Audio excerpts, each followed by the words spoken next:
Bonjour, c'est l'été et comme chaque année, on a envie de soleil et de bonnes ondes dans nos oreilles. Et ça tombe bien, c'est justement l'idée de ce 3e hors-série ASV estival pour lequel je serai votre hôte. Je suis Manuelle Ornart, vétérinaire et rédactrice en chef de l'Oxymonk, la revue de référence 100% ASV. D'ailleurs, si vous n'avez pas écouté les 2 premières éditions, remontez le fil Vétomicro pour retrouver les épisodes. Cette année, nous mettons à l'honneur des ASV qui ont choisi de se former dans des domaines d'expertise spécifiques. Ils et elles nous parleront de ce qui les a amenés à se spécialiser, de leur quotidien, mais aussi de la manière dont ils vivent l'évolution de leur métier. Puis, nous poursuivrons la réflexion sur 2 grands sujets d'actualité, la formation des ASV et la question de la délégation d'actes. Parce qu'au fond, il y a 1000 manières d'apprendre, de progresser et de faire vivre cette profession avec passion. Belle écoute! Bonjour à toutes et à tous, bienvenue dans ce second épisode de nos hors-séries ASV 2025. Après Amélie, ASV pétillante formée à la surveillance anesthésique, je reçois aujourd'hui Pauline. Avec elle, on va parler de nutrition, de parcours atypique, d'équilibre entre vie professionnelle et vie personnelle, mais aussi de désinformation et de formation. Bonjour Pauline, merci d'avoir accepté notre invitation. Comment vas-tu ? Bonjour, ça va très bien, merci. Alors Pauline, tu es ASV, maman, formatrice, autrice et surtout, tu es devenue en quelques années une référence dans le domaine de la nutrition vétérinaire. Pourtant, rien ne te destinait à cette spécialisation. Issue d'une filière générale et passée par une fac d'économie, c'est grâce à ta chienne, Suki, que tu as découvert le monde vétérinaire. Tu n'avais pas imaginé au départ que ton métier pourrait t'ouvrir autant de portes, et pourtant, entre physiothérapie, gestion de clinique, formation professionnelle, réseaux sociaux et même l'écriture d'un livre, tu as su construire un parcours à ton image, riche, inspirant et engagé. On va revenir ensemble sur ce parcours, sur tes choix, peut-être tes doutes aussi, et bien sûr sur ta vision du métier d'ASV d'aujourd'hui, mais aussi sur son avenir. Je ne vous en dis pas plus. Pauline, si tu valides cette entrée en matière, je te propose de nous lancer. Qu'en penses-tu ? C'est une très belle description effectivement du parcours et je suis très honorée d'être aujourd'hui avec toi pour discuter de ça et peut-être d'inspirer d'autres ASV. Eh ben, avec grand plaisir. Alors pour cette première question, revenons aux sources, puisqu'après tout, c'est la base. Entre une fac d'économie et la présence de Suki, finalement, pourquoi et comment es-tu devenue ASV ?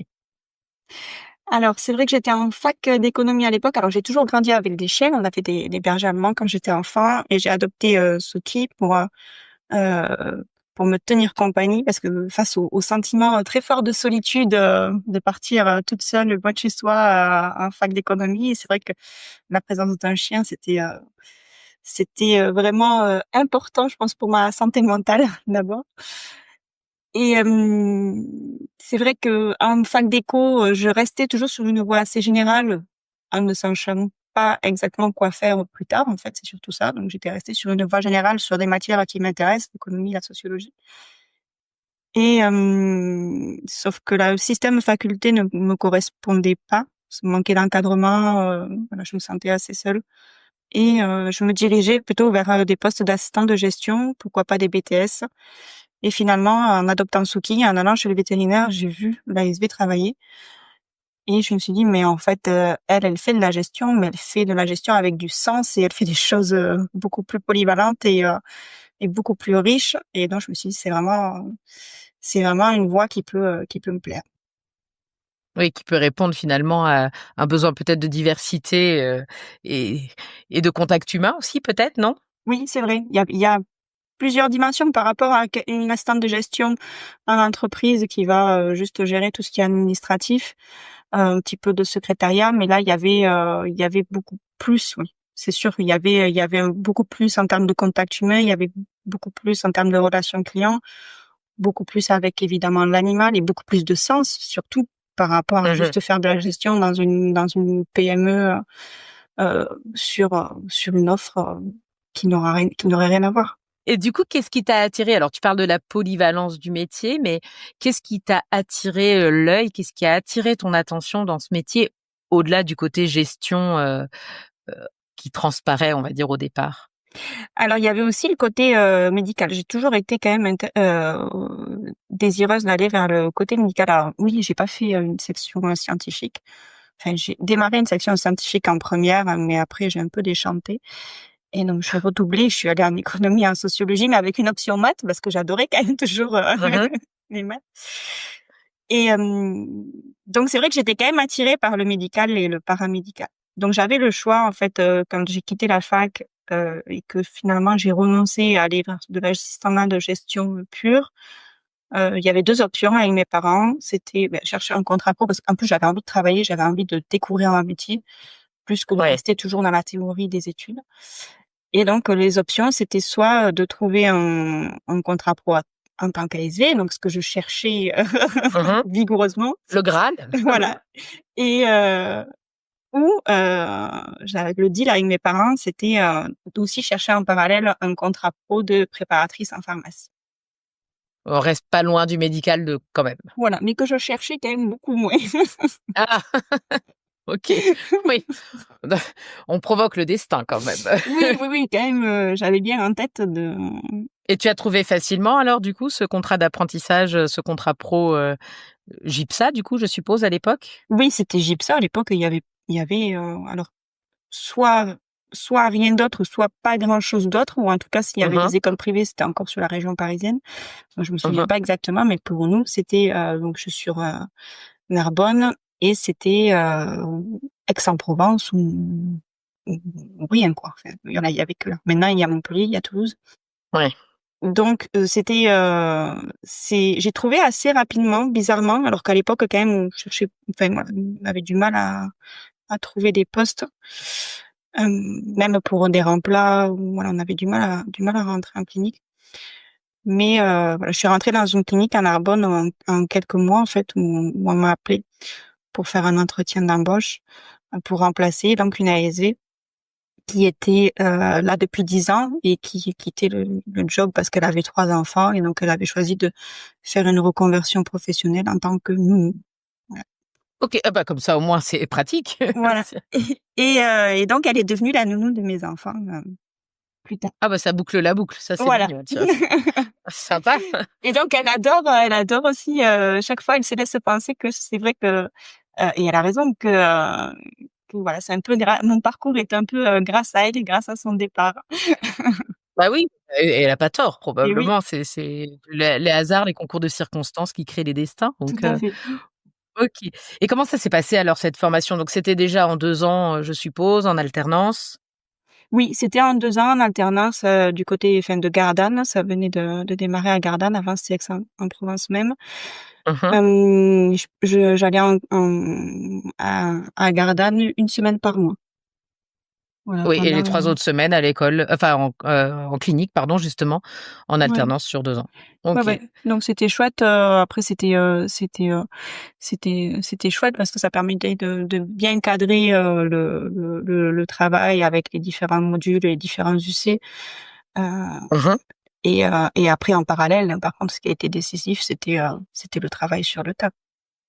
Oui, bien sûr, forcément, c'est quand même, quand on met les mains dedans, c'est quand même comme ça que ça rentre le plus vite, hein, on va pas donc là, tu finis ton apprentissage. Tu es embauchée dans la clinique où tu as fait ton apprentissage ou tu changes de clinique à ce moment-là? Non, je suis restée, là où j'ai fait mon apprentissage, OK. c'est une clinique où ça s'est très bien passé et l'objectif aussi, c'était, du coup, remplacer, heu, Oui, la personne l'ASV qui qui était était voilà, partie, donc c'était vraiment parce qu'il y avait un besoin, c'était pas un support, c'était vraiment pour remplacer quelqu'un qui était déjà là, donc le poste était libre. Après ça n'aurait pas convenu, je pense ils m'auraient pas gardée. oui, Ça se passait très bien et donc je suis restée.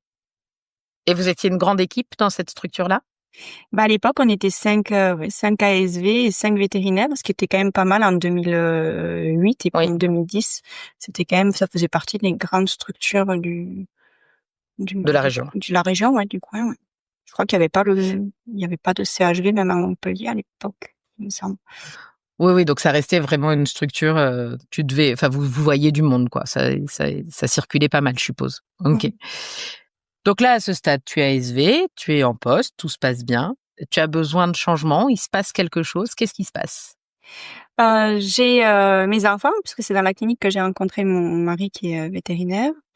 Mmh. J'ai un premier enfant fin 2011, heu Et donc, je reprends le travail, mais à temps partiel pour lui laisser la place à lui de pouvoir gérer les gardes, les horaires tardifs, et puis moi me mettre plutôt en retrait pour la vie de famille, hein, évidemment.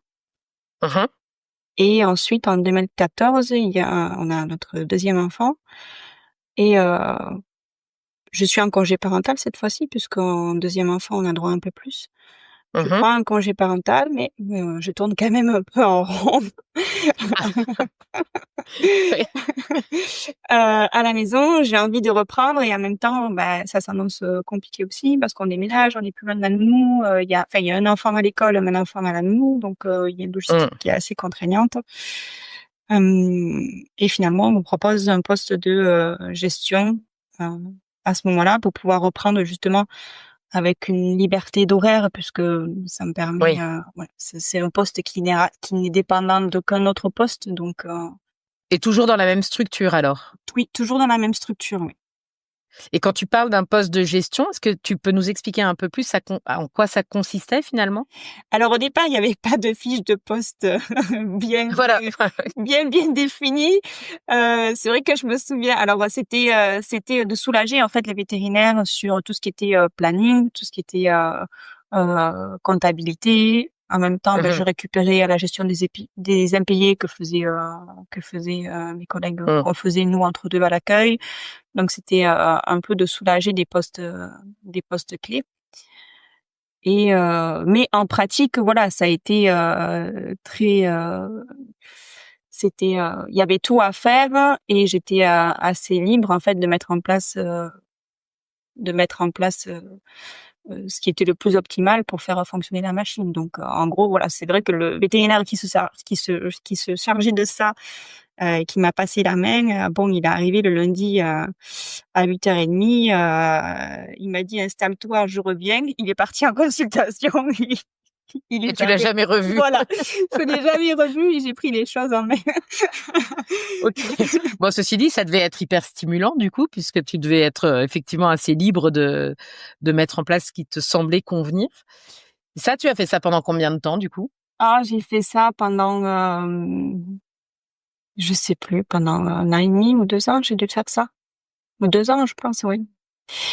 Et donc c'était très intéressant parce que j'avais un peu un rôle central, parce que c'est vrai que je pouvais essayer de faire puis rester juste, essayer de faire toujours les plannings le plus juste possible, être précis dans la comptabilité pour le comptable, pour qu'il y ait pas d'erreur. Donc c'était quand même un métier un poste sur lequel il y a pas mal de pression, gérer les impayés, puis proposer des améliorations aussi. Donc ça, j'aimais bien aussi pouvoir proposer des améliorations. À l'époque, c'est tout bête, hein, mais à l'époque, on envoyait encore les relances de vaccins par papier, par la poste. Donc on avait l'abonnement à la timbreuse, donc on a installé tout le système. J'avais proposé d'installer les relances par SMS. Ouais. Mais avec le logiciel de l'époque, voilà, il fallait pareil, c'était un truc à installer, c'était pas un logiciel. C'est ce que j'allais dire. Je me souviens de la transition de ces papiers au logiciel. Ça s'est fait. OK, Voilà. parce que c'était assez tôt finalement. Tu as fait ça quoi, vers 2010 alors du coup, 2011? Alors non, ça c'était plus tard, donc après la naissance de mon deuxième enfant, donc Ah oui, il est né, voilà, donc j'ai dû reprendre en 2015, et donc ça a dû s'être fait sur voilà, un peu après que j'ai démarré, 2016. Donc j'essaie de rendre les choses plus modernes, mais à l'époque le logiciel n'était pas encore hyper fluide pour ça, quoi. C'était pas les nouveaux logiciels qui l'intègrent maintenant directement. C'était un ancien logiciel sur lesquels tout était un peu compliqué à mettre en place. Et donc il y avait ça, il y avait par exemple la boutique en ligne aussi, puisque en 2015 là il y a eu ce fameux reportage qui nous disait qui nous laissait penser que les marques vétérinaires étaient mauvaises, et que et donc il y avait on voyait quand même les gens qui passaient la porte de la clinique avec un regard assez dur sur le rayon de croquettes, et donc on s'est dit c'est peut-être le moment aussi puis la clinique grandissait aussi, on avait de plus en plus de monde, donc des rayons de plus en plus gros, et donc de rendre les choses plus pratiques. Donc à l'époque, il y avait un seul site internet de groupement en fait qui faisait qui faisait ça dans le nord de la France. Et donc, on a été la première clinique dans le sud à y adhérer. Ok. Donc, c'était chouette à mettre en place aussi. Donc, voilà, il y a des choses comme ça qui ont été mises en place parce qu'il y avait quelqu'un qui avait le temps de réfléchir à tout ça pour la gestion et de mettre en place des améliorations. Et donc, c'était en 2 ans, ça a Ouais. été quand même assez riche et ça m'a permis de garder aussi une vision sur le travail qui était chouette. Après, c'est vrai que une fois que j'ai fait le tour, bon, ben voilà, la compta tous les mois, c'est assez ouvrir le courrier. Après, c'est assez des tâches, c'est des espèces de tâches qui ne terminent jamais et qui sont Oui. assez pesantes, qui ne Mhm. tiennent qu'à toi-même. Parce que si tu n'es pas là, eh ben, parce que tu prends des vacances, eh ben, la pile de courrier s'entasse et tu as 3 fois plus de travail en revenant En revenant, oui, de sympa. vacances. Donc, voilà, c'est quand même assez, assez, Bah, comme assez tu dis, lourd. quand on avait fait le tour, probablement un peu répétitif aussi, du coup. Voilà, et ouais, c'est vrai, assez répétitif. Donc voilà, après, c'est vrai qu'à un moment donné où j'ai atteint les limites en me disant: «Oui, OK, c'était intéressant». Donc je suis revenue finalement à ce côté assistant de gestion sur lequel, je lorgnais, au Oui, départ en sortie ouais. de fac d'éco et finalement je me suis dit: «Non, bon». Ouais, je dois reconnaître que avec le temps et les années qui passent, je me rends compte de plus en plus que, on finit tous un jour ou l'autre par se servir de tout ce qu'on a fait. C'est-à-dire qu'à un moment donné, enfin, j'ai un peu ce sentiment-là, peut-être je me trompe, mais on construit plein de petites briques et forcément, elles nous servent, heureusement d'ailleurs, à un moment ou à un autre, dans notre parcours. Et du coup, comment on arrive à la nutrition? Parce que là, on est sur l'assistante de gestion. En plus, je pense qu'il y a encore une étape intermédiaire. On a parlé physiothérapie à un moment donné. Qu'est-ce qui se passe? C'est quoi la suite? Alors la nutrition, c'est quelque chose qui est resté, très présent pendant tout au long de mon parcours comme ASV. C'est déjà à l'école où c'est vraiment un sujet quand il y a eu un module sur l'alimentation où j'ai trouvé ça assez trop bref sur l'alimentation diététique, c'est-à-dire que en Mmh. fait on nous a pas expliqué quels étaient les mécanismes qui faisaient que qu'un animal est malade, il a vraiment besoin de cet aliment-là et pas un autre. Et ça, je trouvais ça quand même super intéressant, rien que pour pouvoir l'expliquer Mmh. les enjeux aux propriétaires. Et puis, moi, d'un point de vue scientifique, c'est quelque chose qui m'intéressait. Et donc j'étais assez frustrée. Pareil en pratique, ça restait toujours, voilà, des informations qu'on avait ici et là, par des visites des délégués, commerciaux. Mais, Mmh. on n'avait pas vraiment de contenu, sur la nutrition. La ration ménagère, c'était un tiers, un tiers, un tiers, hein. Alors un tiers de Oui, quoi, on sait pas, mais, un tiers, un tiers, un tiers. un tiers, hein? Ouais. Donc oui, j'ai pu dire ce genre de bêtises et j'ai honte. Moi, je pense qu'il faut pas avoir honte. Je pense qu'on apprend tout au long de sa carrière. Enfin, moi, voilà, j'ai aussi fait mon mea culpa. Alors, pas tellement en nutrition, en comportement éventuellement aussi, où on a, je crois aussi, à des moments dit des choses qu'il faut, c'est se remettre en question et être capable d'évoluer. C'est important. Oui, c'est ça. Et il y avait, et je prenais, plus j'avançais dans mon métier d'ASV, plus je prenais goût aussi à l'accueil et à la relation client. Au départ, je me suis dit: «Mais en fait, tu vas surtout adorer, la chirurgie, tu vas toujours, Mmh. adorer, les soins aux animaux directs», comme beaucoup. Et en fait, je me rendais compte aussi que, les conseils qu'on pouvait donner à l'accueil, c'était vraiment, des conseils qui étaient hyper importants pour la santé animale, pour la santé de l'animal, parce que première personne qui prend soin de son animal, c'est le propriétaire. C'est Mmh. eux les premiers soignants, c'est pas nous. Nous, on passe par-ci par-là quand ça va plus.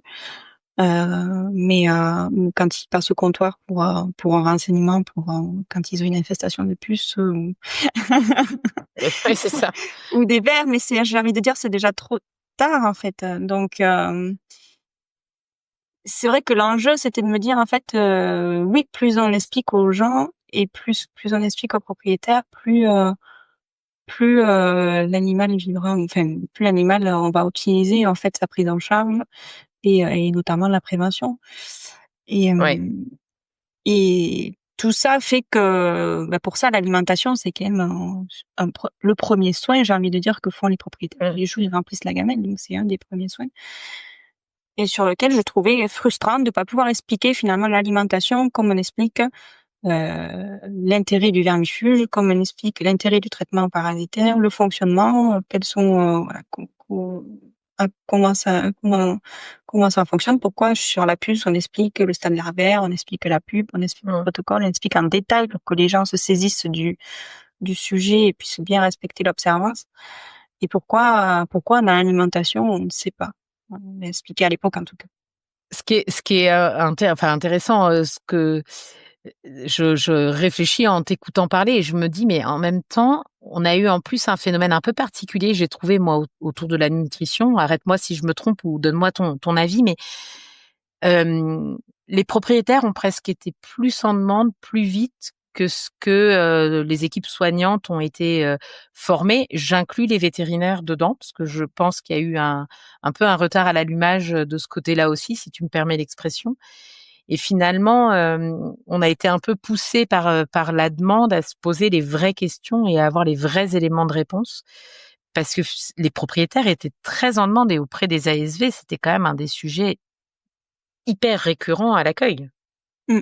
C'est vrai, mais c'est ça qui est génial, c'est d'apprendre par la demande. C'est-à-dire que moi, on me pose des questions et même aujourd'hui, hein, comme formatrice, j'ai des apprenants et des apprenantes qui me posent des questions et je me dis: «Ah ouais, c'est vrai ça? On n'a pas la réponse à cette question. Eh ben, on va chercher la réponse, en fait». Et c'est ça qui je trouve génial comme méthode d'apprentissage, c'est d'apprendre c'est finalement, c'est des clients qui nous ont fait apprendre en nous repoussant un peu dans nos retranchements et de dire: «Oui, mais pourquoi? Et pourquoi? Et pourquoi ça? Et pourquoi telle marque? Et pourquoi?» Et en fait, Ouais. et pour nous pousser la chose le plus loin possible pour qu'on soit sûr de nos réponses. Et ça, je trouve ça assez génial. C'est un peu comme, d'ailleurs, moi, j'avais toujours ça avec les gens quand ils me posaient des questions sur les NAC, quoi. Moi, les NAC, j'y connaissais rien. Ouais. Chaque fois que j'avais une question sur les NAC, c'était: «Attendez, je pars me renseigner, je vous Je rappelle». reviens. Là, j'ai pas la réponse de suite, mais je vais vous rappeler ce soir. Ouais, ouais. Et du coup, j'apprenais un truc au passage parce qu'on pratiquait pas assez de NAC pour que ça reste, pour que ça me reste en tête, ou pour que je sache, ces notions-là. Mais c'est toujours, on est toujours dans l'obligation d'apporter. On a le droit de dire: «Je sais pas». Mais alors, il faut qu'on aille se renseigner, qu'on puisse apporter un élément de réponse ou alors réorienter si c'est nécessaire parce qu'on ne sait pas. Donc là, quand on a une clinique NAC dans le coin, c'est parfait. On est d'accord.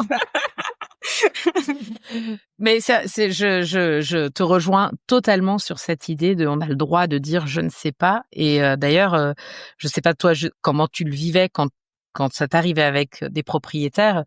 De mon côté, ce que j'ai pu observer, c'est qu'en fait, c'est peut-être ceux-là qui nous font le plus confiance après, parce qu'on a été capable de dire qu'on savait pas et d'aller chercher la réponse, hein. Bien sûr, on les laisse pas dans le vide, avec pas de réponse et pas d'éléments de réponse, mais poser sa réponse en disant: «Bah, attendez, là, cette réponse-là, je l'ai pas, je vais aller la chercher et puis je vous recontacte».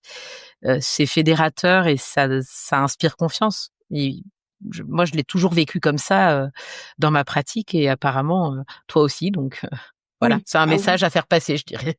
Ah oui, totalement, oui. Dire: «Je ne sais pas», c'est, totalement OK. Et en fait, on va trouver la réponse, ensemble et c'est normal de pas tout savoir. Ouais.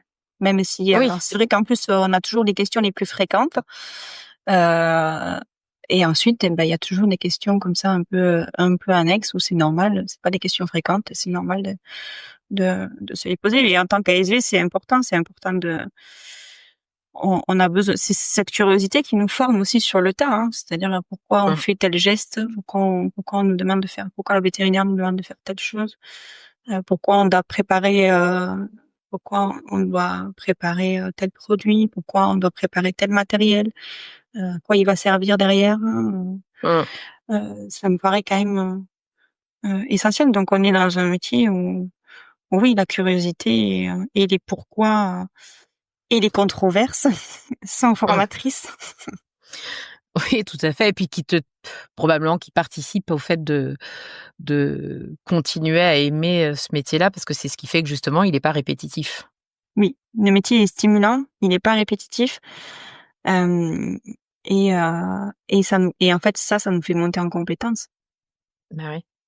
Et du coup, comment tu t'es formée à la nutrition? Parce que au-delà du fait qu'on se pose plein de questions, c'est pas forcément le domaine. Alors maintenant, grâce, on va y venir en partie à Charlotte et toi, c'est plus simple d'avoir accès à de la formation. Charlotte Deveau, hein, évidemment, c'est d'elle dont je parle, mais c'était pas forcément si facile que ça il y a quelques années en arrière. Donc comment tu t'es formée? Quel a été un peu ton parcours là-dessus? Alors oui, c'est sûr qu'à l'époque, c'était pas, alors je dis à l'époque comme c'était il y a 20 ans, mais non, c'était déjà une époque qui était pas très. Oui, mais le temps passe très, très vite. Mais c'est vrai que la formation de Charlotte pour les ASV, elle existe que depuis 2022. Mmh. Donc c'est vraiment assez récent. Et donc à l'époque, j'avais pas vraiment de formation sur ce sujet-là. Alors j'ai eu de la chance, donc j'essayais quand je pouvais faire des formations avec tout ce qui était disponible auprès des délégués commerciaux et des marques. Mais tout ce qui était diététique, à l'époque, je me souviens d'un aliment diététique qui est sorti et la formation était réservée aux vétos. Donc on m'a dit non, Pauline, tu ne pourras pas y aller. Ah super. Oui, mais c'est nous qui expliquons à l'accueil au comptoir quand même le pourquoi du comment. Mais surtout que c'était un aliment de régime en plus. Mmh. Mais donc Oui, souvent, donc vous étiez en première ligne, clairement. souvent l'aliment de régime, c'était le vétérinaire qui ouvrait la porte en disant bon, il faut le mettre au régime, hein. Allez voir Pauline. Elle va vous dire combien et comment. Et puis là, bah oui, je disais combien et comment, mais voilà. Oui, Je bah je oui. savais pas non plus détailler pourquoi celui-là et pas l'autre, ce qui est assez dommage. Hem et hem et donc j'ai eu la chance de rencontrer Charlotte, pas dans le cadre de la nutrition, puisque je l'ai rencontrée avant qu'elle fasse le CES, puisque je travaillais avec, on avait embauché une de ses co-promos et aussi coloc de Lyon. Et donc Charlotte était passée lui rendre visite et puis elle était venue aussi en stage avec mon mari, donc parce que Charlotte s'intéressait à l'ostéopathie. Et donc elle était venue en stage un peu comme ça, enfin bon, mon mari travaillait. Et donc on s'est très bien Qui lui était ostéopathe, je qui lui suppose, du coup. était véto, qui pratiquait l'ostéopathie évidemment OK. dans la structure. Voilà, donc elle est, je l'ai rencontrée comme ça et humainement, on s'est très bien entendus, voilà, hors tout sujet de nutrition professionnelle ou voilà. On a le droit, hein. Et donc c'est voilà, c'est quelqu'un, on s'apprécie beaucoup. Et donc quand j'ai appris qu'elle faisait le CES de diététique, je dis: «Ah!» Ah bah tiens, ça tombe bien. Ouais, j'ai plein de questions sur ce sujet parce que, clairement, j'ai besoin de réponses, en fait et puis surtout à l'époque, on proposait, 2 marques vétérinaires qui avaient des discours totalement opposés sur le Mmh. sujet de l'alimentation. Donc à l'époque, je me disais, bah, il y en a un j'étais assez binaire, hein, je me disais: «Il y en a un qui dit vrai, il y en a un qui dit faux, ça peut pas être opposé et censé des 2 côtés». Oui. Oui, oui, je comprends. Donc j'avais vraiment envie de démêler le vrai du faux et donc Charlotte m'a dit: «Bah, écoute, tu peux» alors à l'époque, elle faisait des formations dans les structures, donc elle se déplaçait.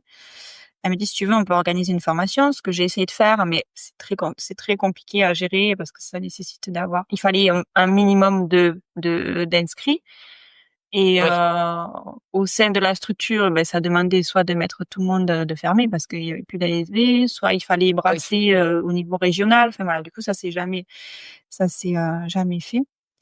Et donc elle m'avait déjà conseillé, heu, des ouvrages que je pouvais regarder.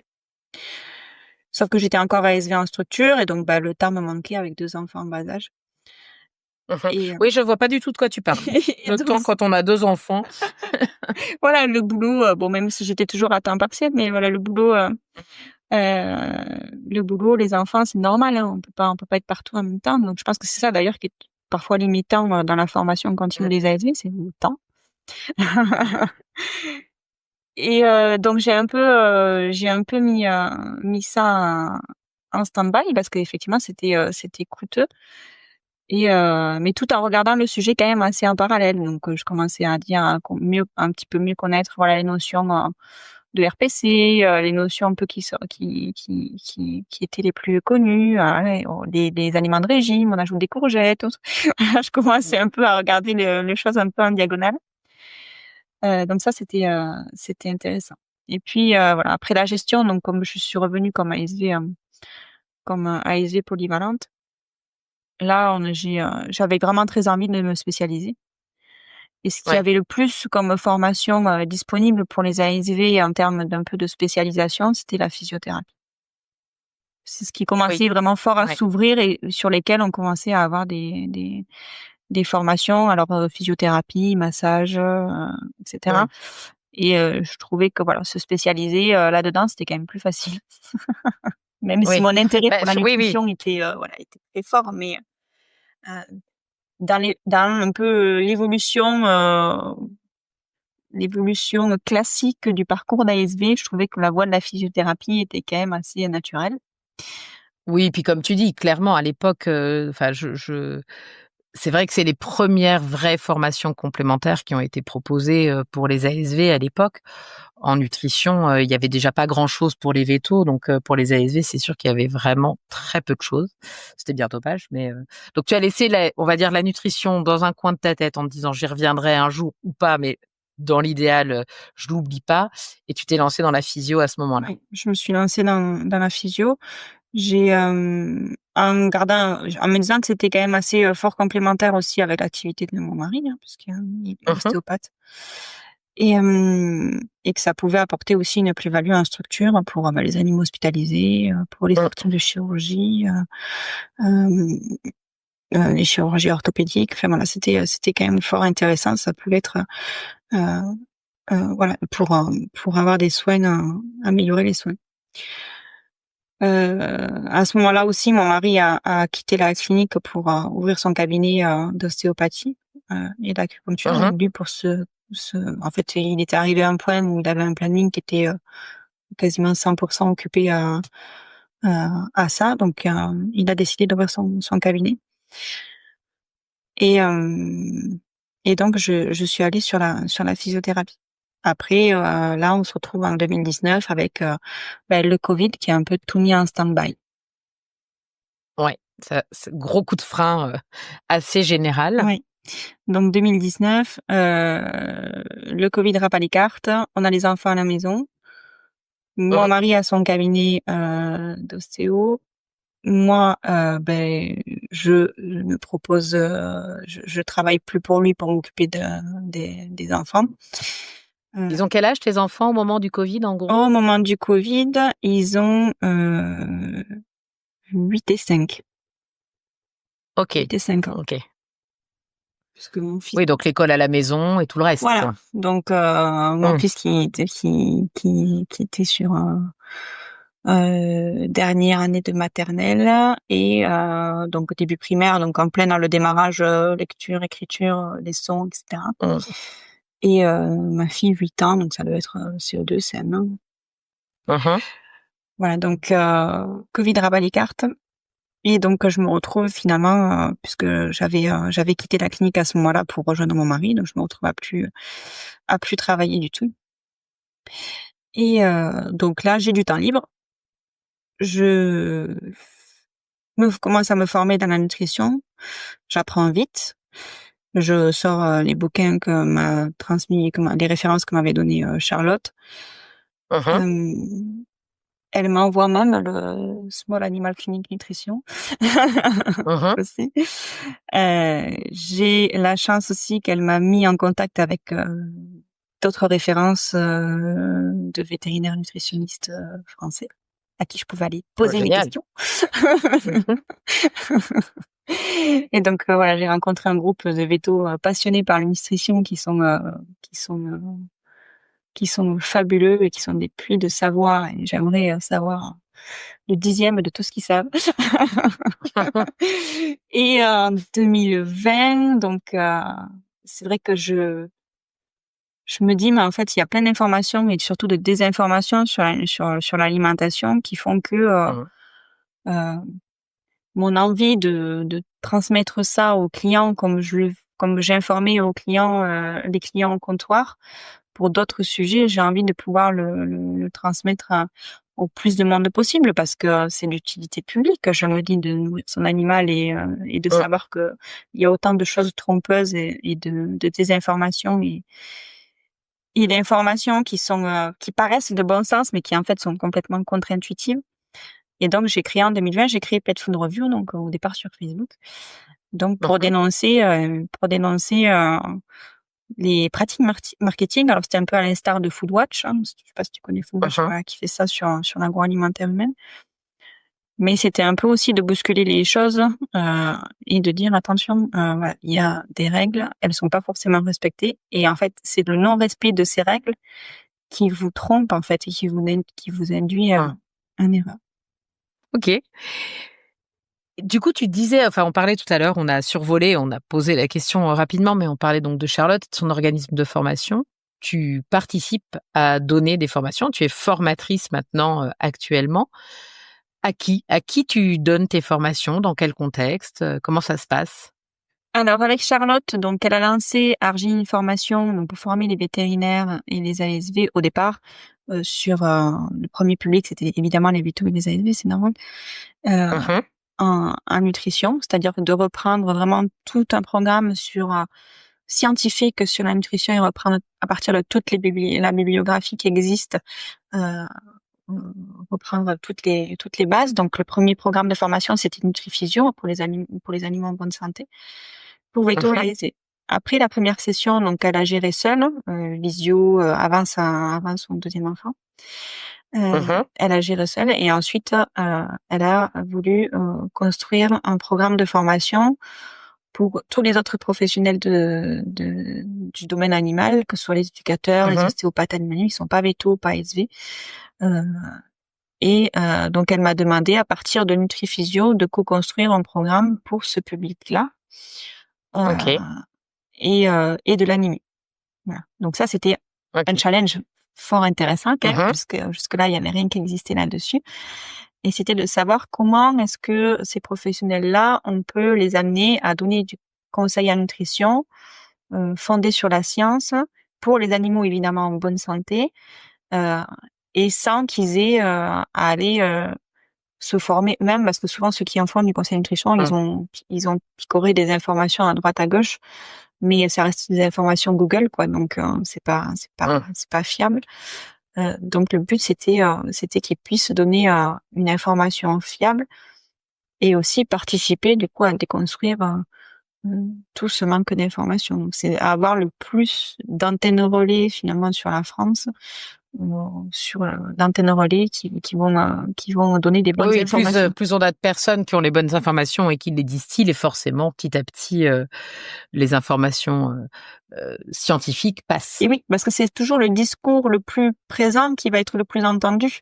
Ouais. Et donc comment on fait pour que la science soit le discours le plus présent sur Internet et pas des discours bullshit qu'on voit trop. Et tu as l'impression que ça avance, ou c'est toujours extrêmement frustrant parce qu'on a du mal à faire bouger les lignes? Non, ça avance. Moi, je vois que ça avance depuis 2020 quand même. Ça fait 5 ans, on est en 2025. On voit quand même que le discours change.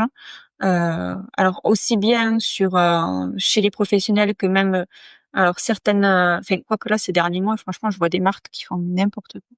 Mais mais quand même, il y en a de plus en plus qui essayent qui sont sensibles au discours au discours biaisé, qui commence à remettre en question aussi c'est riche en protéines, c'est sans céréales, donc c'est Mmh, forcément parfait.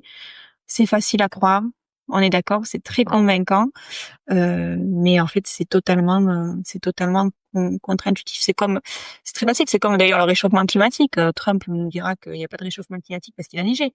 C'est mmh, facile à croire, hein, mais non, il y a bien du mmh mh. réchauffement climatique. Ce serait beaucoup plus facile à croire que la Terre est plate, hein, parce que moi, quand je regarde le sol, il est de niveau, mais la Terre est pas plate. Donc, On est d'accord. et c'est pareil pour la nutrition. Enfin, je veux dire, c'est tout réduire au carnivorisme et aux chiens qui seraient pas croquitivores. Enfin, tous les trucs qu'on entend. Pareil, c'est des Mmh. discours qui sont beaucoup trop faciles. Et, euh, et méfiez-vous, quand c'est trop facile, c'est pas forcément bon. Et d'ailleurs, il y a une phrase qui dit il y a rien de plus trompeur qu'un fait évident. Donc voilà. Oui. Ah bah, écoute, on va la retenir, la garder celle-là. bien au chaud. Du coup, avant de passer à la deuxième partie, je dirais, de revenir un petit peu sur l'avenir du métier d'ASV au sens large, je voudrais juste qu'on parle en quelques mots du livre que tu as écrit, Sans question sur l'alimentation du chien et du chat, que tu as coécrit avec Charlotte, hein, toujours. Ce livre, il a maintenant presque 2 ans ou un petit peu moins, 1 an et demi? Il est sorti en septembre 2024. D'accord. Et comment ça se passe? Comment il a été reçu? Est-ce qu'il y en a un deuxième en préparation? Comment s'est passée cette expérience-là, je dirais? Alors, expérience fabuleuse. J'ai été très vite frustrée par la communication sur les réseaux sociaux, par le fait que souvent j'avais des questions qui revenaient sur des sujets que j'avais déjà traités.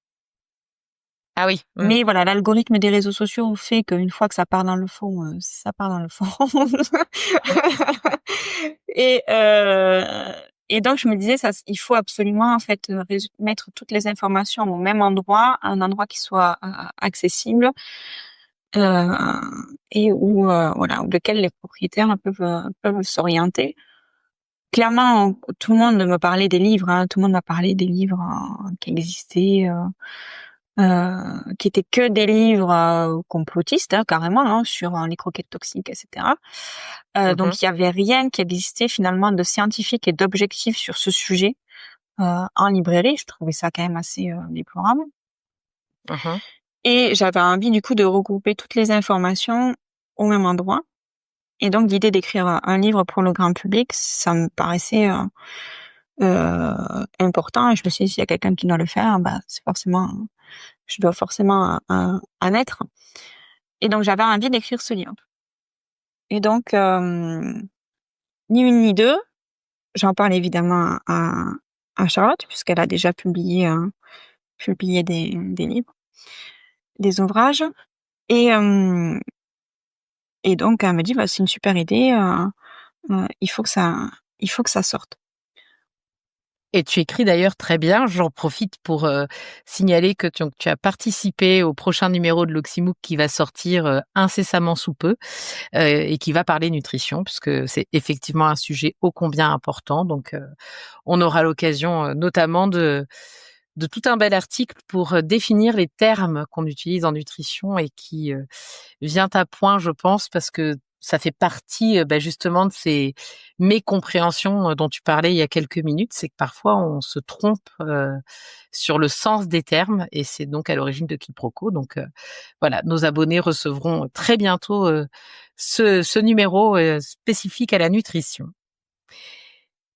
Et alors, on se parle, c'est un petit peu, maintenant le sujet que je voudrais aborder avec toi parce que je pense que tu es au contact au quotidien de beaucoup de vétérinaires, beaucoup d'ASV, beaucoup de propriétaires d'animaux, aussi. Donc finalement, tu es multisource par rapport à ça. Le métier d'ASV se prépare à voir arriver, sur le terrain, la délégation d'actes. Hem, Quelle est ta vision du métier d'ASV aujourd'hui?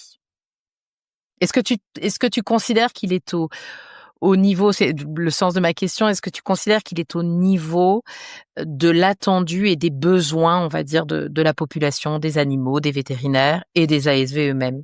Non, au niveau non. Je pense que les propriétaires attendent beaucoup plus des équipes véto, dont les ASV sont aux premières loges. Donc je pense que non. Aujourd'hui, on est encore de toute façon sur une législation et une fiche de poste du métier d'ASV qui a été définie, je crois quoi, ça date des années 90 peut-être le métier d'ASV, début Oui, oui, 90, hein, ah ouais, oui. si je dis Mmh pas de mh. bêtises. Mmh. Donc ça commence à faire 35 ans. Voilà, donc Oui. c'est à mon âge, enfin presque, je suis plus quand même. Mais voilà, donc non, je trouve que donc je peux pas ne pas dire qu'il y a du retard, évidemment, il y a du retard. Alors est-ce que qu'est-ce qu'il va y avoir dans ce décret? Est-ce que ça va être vraiment être tourné vers l'avenir et vers des solutions ou est-ce que ça va être un rattrapage, Mmh. voilà. Moi, j'aurais tendance à me méfier, à me dire: «Est-ce que ça va pas juste être, voilà, on avait 3 wagons de retard, on en a plus que 2 ou est-ce qu'on va vraiment vers demain, quoi?»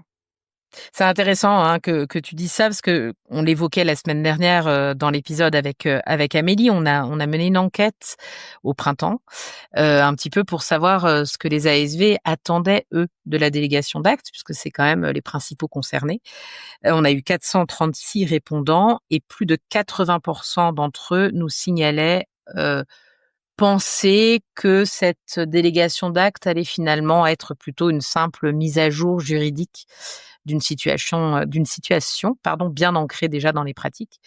Et peut-être encore plus dur, 9% disent ne rien attendre du tout de la délégation d'actes, dans le sens qu'ils pensent que ça changera finalement rien à la situation.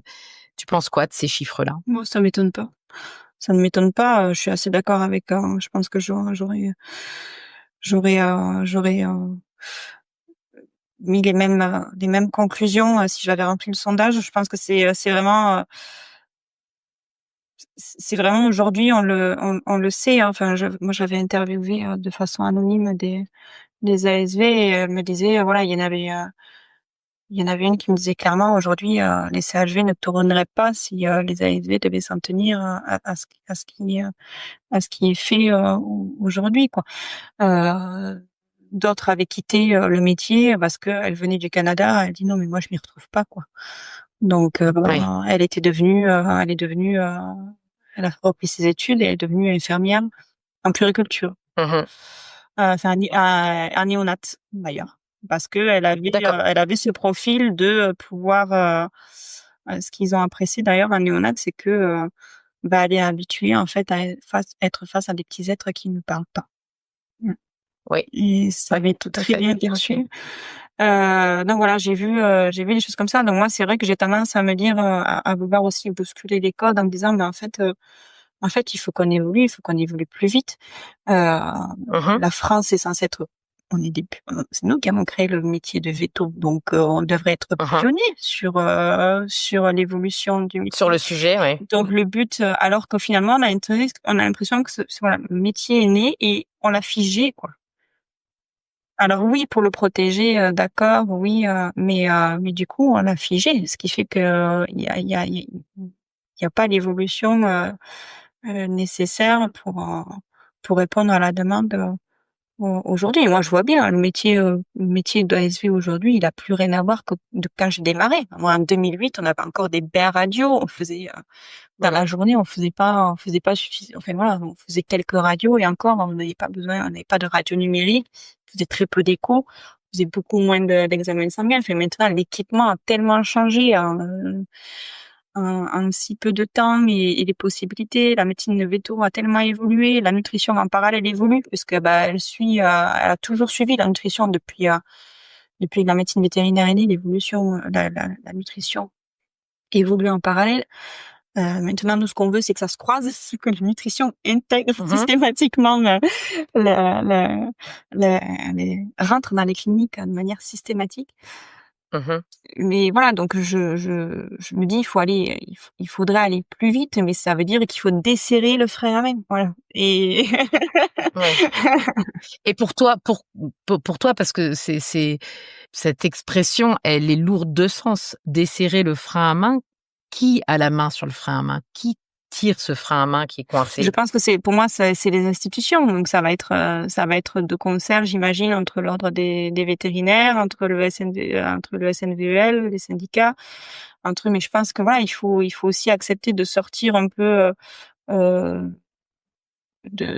voilà. Je pense qu'il faut, je dis pas qu'il faut prendre des risques mais je pense qu'il faut remettre des cartes Mmh. sur table, euh, et regarder ce qui se fait aussi à l'étranger. Moi, c'est ça, quand je vois le modèle, il y a pas longtemps encore, j'ai eu la chance de participer à un congrès où il y avait des vétérinaires du monde entier et des vet nurses du monde entier Mmh. et énormément de vet nurses spécialisées. Donc, à l'étranger, elles ont des spécialisations. Et d'ailleurs, on s'était Mmh. renseigné avec, j'ai une collègue ASV qui fait de la nutrition aussi, elle s'était renseignée pour savoir si elle pouvait prétendre à ce titre, justement, à passer, en tant qu'ASV Mmh. française, la spécialisation en nutrition, quoi. Donc, ça serait bien aussi aujourd'hui qu'on puisse s'adapter. Aujourd'hui, c'est vrai qu'on dit oui, on a peur, c'est la délégation qui est responsable, etc. Ça pose des questions. Aujourd'hui, le vrai danger pour la médecine vétérinaire, c'est pas les ASV, quoi. Faut arrêter d'avoir peur des ASV. C'est pas les ASV qui vont nuire à la médecine vétérinaire. Quand je vois tout ce qu'il y a sur Internet, je peux vous dire que ce qui nuit à la médecine vétérinaire, c'est c'est tout ce qu'il y a autour. C'est les mauvais conseils qu'on trouve sur les groupes Facebook qui détournent les propriétaires des traitements conventionnels. C'est les aliments et les compléments alimentaires miracles, c'est le marketing, c'est tout ça, ça détourne et ça crée un climat de méfiance envers la science et envers la médecine vétérinaire, mais c'est pas les ASV. Donc comment est-ce qu'on répond mieux aux, aux, aux- aux besoins des propriétaires et des animaux à travers les ASV? Je pense que là il y a tout à faire. Oui, je pense que la route est encore longue. Je pense qu'il faut quand même voir cette délégation d'actes, comme un premier pas, mais qui a été, et qui est probablement, très long à mettre, en place, puisqu'en plus, on le rappelle, mais si la loi est passée, les décrets ne sont pas, passés, la mise en pratique n'est pas encore pour, demain. Donc, voilà, il y a encore en plus, ce temps législatif-là, qui doit être, mené à terme et mené à bien. Le monde, des vet nurses à l'étranger, est-ce que tu as eu l'occasion de leur poser la question de comment ils percevaient justement le métier d'ASV en France? Non. Comment est-ce qu'ils perçoivent? Non. Je sais même pas s'ils ont connaissance du métier d'ASV en France. Et j'ai eu l'occasion d'échanger, mais avec une Française qui est partie travailler à Londres et puis qui est revenue en France. Et j'ai envie de dire, heureusement pour elle, elle s'est retrouvée dans un CHV, donc avec beaucoup de responsabilités, et Mmh. voilà. Ce qui n'était pas le cas de l'ASV qui revenait du Canada. Euh, Donc voilà, je sais que ça va être différent après en fonction un peu des pays aussi, notamment en termes de responsabilité. Quelle vision elles ont? Nous, aujourd'hui, c'est vrai que pour moi, quand je regarde le métier d'ASV par rapport à ce qui se fait à l'étranger, le métier d'ASV est plus un métier de rôle de d'aide-soignante. Mais comme il y avait besoin au début des années 90, il y avait le veto, il pouvait pas gérer le Mmh. secrétariat tout seul, les petites fiches papier, les bains Mmh. radio, voilà, il avait besoin d'un support comme ça. Et souvent, c'était à l'époque encore, c'était la femme du veto qui faisait Mmh. ce rôle-là. Puis, il a commencé à avoir, voilà, une ASV, faire le ménage à la fin de la journée, ranger la commande Mmh. des trois antiparasitaires qu'il y avait. Voilà, on a un retard dingue. Alors, je pense il faut qu'on continue à bousculer de toute façon les codes, parce que c'est ça aussi qui fait changer les lois. C'est-à-dire que souvent, il y a aussi beaucoup de lois dans lesquelles où les usages font que les lois vont provoquer des changements de loi. Donc, je pense qu'il faut continuer à Mmh. montrer, à mettre en avant la réalité du terrain pour que les lois s'y adaptent. Et ça me paraît essentiel. D'ailleurs, ça fait partie des combats souvent légaux qu'on voit au travers d'autres sujets, genre le féminisme. Hein. C'est des Mmh. pratiques qui ont fait changer les lois sur les droits des femmes. Voilà, donc c'est les pratiques qui font aussi, qui font changer les codes, et donc, là, il faut que le code change, et donc, il faut montrer que les pratiques, sont différentes. Et je pense qu'on Faut doit y ça aller. aussi à la jeune génération de vétos et d'ASV qui arrive. Nous, on est vraiment Mmh. entre deux, on a le avant-après et c'est dur à vivre. Mais Mmh. il faut que les nouvelles générations, elles puissent aussi travailler, avec, avec des outils et avec des possibilités qui correspondent à leur génération, quoi. La Gen Z, elle est pleine d'attentes, et qui va y répondre?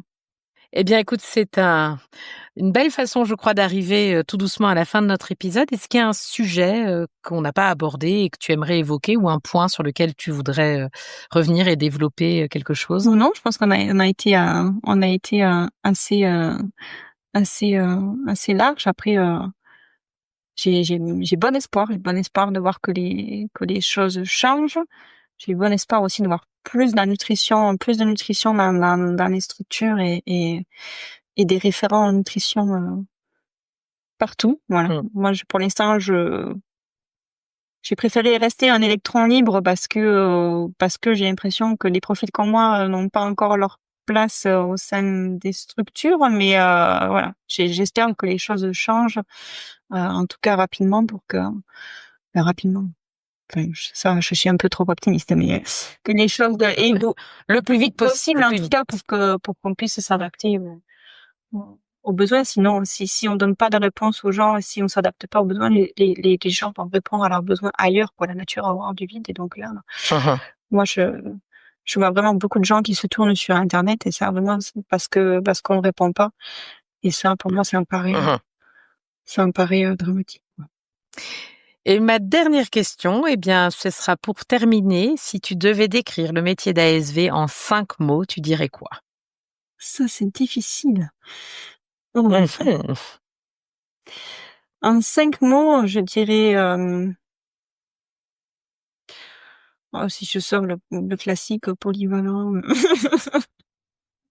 Oui, mais en même temps, ça fait partie probablement des 5 mots. Oui, alors il y a le côté polyvalent et en plus le côté, moi le côté polyvalent qu'on m'a vendu quand j'ai fait la formation en 2008, c'est plus du tout le côté polyvalent qu'on a aujourd'hui, quoi. Donc c'est qu'on a de plus en plus de bras qui nous poussent. Donc Donc polyvalent évolutif, ouais, parce que plus ça va, plus on nous en demande. Riche sur le plan humain, riche sur le plan des apprentissages. Voilà, j'ai envie de dire aussi scientifique. Il faut pas oublier aussi que les ASV, elles ont une parole scientifique et qu'elles ont besoin d'y mettre du sens. On n'est pas juste des mains qui faisons, on n'est pas des bras, des extensions des bras des vétos sur des choses qui sont pas à risque. On est aussi là pour sensibiliser et porter un discours et des explications qui soient honnêtes aux propriétaires. Il y a beaucoup d'émotions. Et un petit dernier. L'émotion aussi, c'est un métier passion et c'est un métier sur lequel, voilà, comme moi, ça reste une des choses qui me marque le plus dans le métier d'ASV, c'est tous les animaux qui se sont endormis dans mes bras, quoi. Donc, je veux dire que ça, c'est un truc qui marque à vie. Et donc, c'est un métier qui est lourd de sens, avec énormément de posture empathique, et voilà, il faut que les ASV prennent soin d'elles aussi. Ça, c'est important. Tout à fait. Eh bien, écoute, merci Pauline pour ce bon moment passé ensemble. On se dit à bientôt. Belle journée à toutes et à tous. À la semaine prochaine en compagnie de Nolwenn, qui suit actuellement un CQP TSV, un certificat de qualification professionnelle de technicienne en soins vétérinaires, dont elle viendra nous parler avec passion, elle aussi, je suppose. Merci Pauline, à bientôt. Merci d'avoir écouté cet épisode de Vétomicro. Si le cœur vous en dit, partagez-le à vos amis et à vos collègues, abonnez-vous au podcast et mettez-nous une note de 5 étoiles avec un gentil commentaire. C'est ce qui nous permet de remonter dans les classements et de donner de la voix à la profession. Si vous souhaitez participer à Vétomicro, nous suggérer des invités ou tout simplement nous écrire, faites-le sur l'adresse podcast@themavet.fr. Prenez soin de vous et à la semaine prochaine pour écouter une nouvelle façon d'être vétérinaire.